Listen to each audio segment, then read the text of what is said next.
Chief Whip. He joins us on the line. Thank you very much for your time and good morning to you. Good morning to you. Good morning to your listeners and your viewers, those who are watching on social media. Well, I hope you're well. Well, I'm okay. Just back from the Easter festivities. I'm well. I can imagine. Easter in the Volta region is a lot of work. That's everything from you. Well, let's start with some updates because I think this is where the question really is. Is Parliament currently working on a bill that's with the LGBTQI activities? Yes. Where are you in the process? It's before the committee. It's been referred to the committee. Which committee is that? The Committee on Constitutional and Legal Affairs. Is that to suggest that there's a bill ready? Yes, the bill, that is a private list. Listen, let's go into this matter properly. This was a bill that Sam George, myself, Honorable Vedra, and Rita Naodole, Ajoan Toso, Alasan Surini, Intim Fojo, and one other person we sponsored. It took us 3 years to get it passed. From the day of introduction in Parliament, it's referred to the committee receiving memoranda. We received about 200 memoranda, had stakeholder consultations, brought a report to plenary. It was debated, adopted, taken through consideration. It took us 3 years to pass it. When we passed the bill, then legal battles were waged, including me, myself. I went to court to get the president to be compelled. I filed a mandamus application to compel the president to sign the bill as passed by Parliament. All this ended. When it ended on the 18th of December, when the Supreme Court pronounced on it that the president can proceed to sign, the president refused to sign and left office on the 6th of January 2025. So I feel that the media too is not helping. So suddenly, Parliament is at fault for not pushing a bill that has just been reintroduced.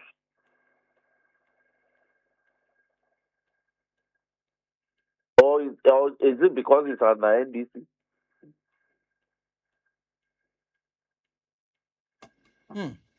So let's be fair. There are pastors in this country. They were not anxious. They didn't go to meet the president. When it was introduced under the MPP, they didn't go to meet the president to compel him to sign it. They got somebody to go to court to say that the bill was unconstitutional. When I went to the High Court to get the president to compel him to sign, the High Court said that my matter, the subject of my matter, was also a subject of a matter before the Supreme Court. So I should abide the outcome of the Supreme Court decision. When the Supreme Court eventually spoke on the 18th of December, I believe so, 2024, and made the way clear for the president to sign, why didn't the pastors go to the president to get him to sign before leaving office? And suddenly they want to harass DM on this matter. The bill is still a priority. But I'm saying that once it's been reintroduced, it cannot be rushed. When we introduced it, it took us 3 years, 36 months. After 36 months, it took another 10 months in court. And yet, the president didn't sign. He left. He left the bill on his desk and went away.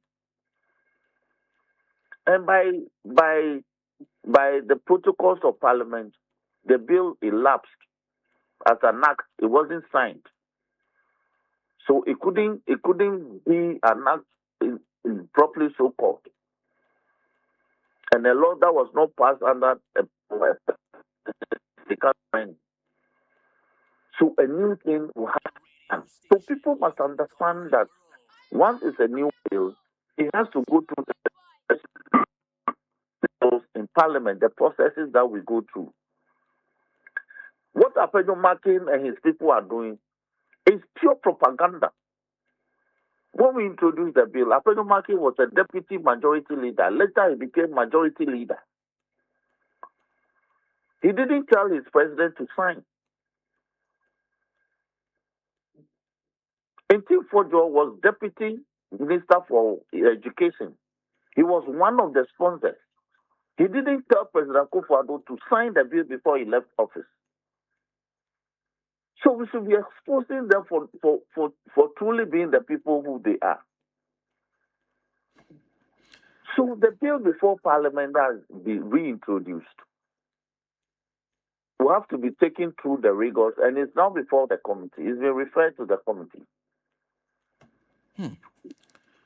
Because the speaker, because it's a private member's bill, speaker had to pronounce on it whether or not the bill is constitutional, the constitutionality or otherwise of it. That determination has been made.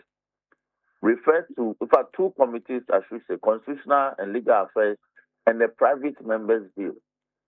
So the private members' bill, they will look at it and then bring a report to plenary.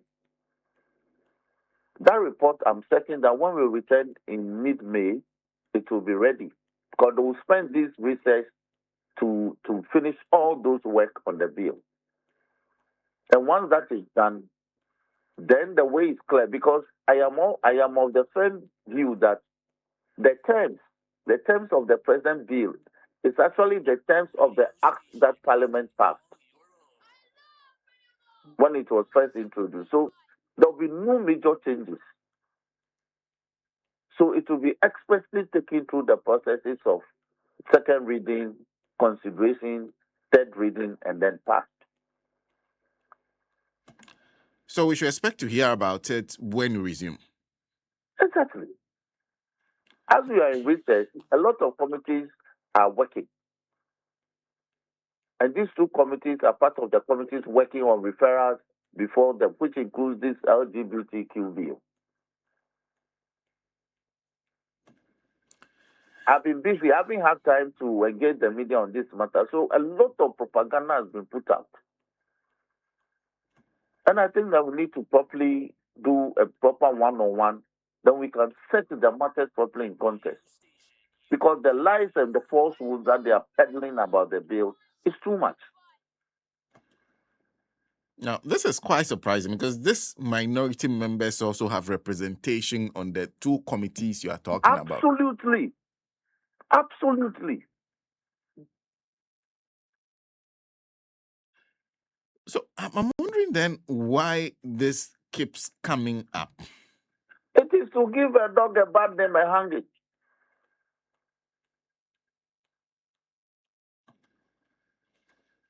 Give a dog a bad name and hang it. Yes. Just say the NDC is not interested in the LGBTQ and they are bummed. Then we get the displeasure of the people. But everybody knows that we are the champions of this matter. We have been the strongest advocates.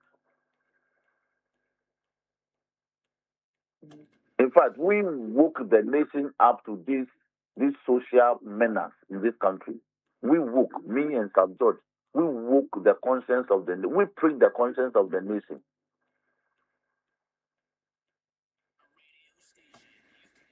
So your government is by no means losing interest in this matter. The president has said one formidable thing, and that is when you bring the bill, when the bill is passed and it is brought, I will sign. Or in other words, pass it and bring it and let me sign.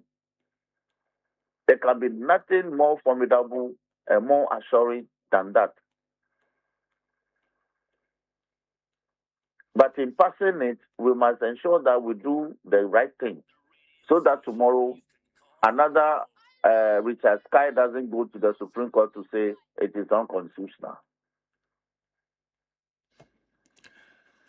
Oh, thank you. Thank you very much for speaking to us. And we'll take you up on that 101 offer. So I'll be on standby, my brother. thank you. Thank you.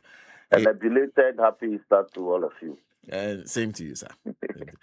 He is the Majority Chief Whip, Member of Parliament for South Dine, Honorable Rockson Nelson Dafeamekpor. Join us on the line, taking us to 25 minutes past 8. So understand.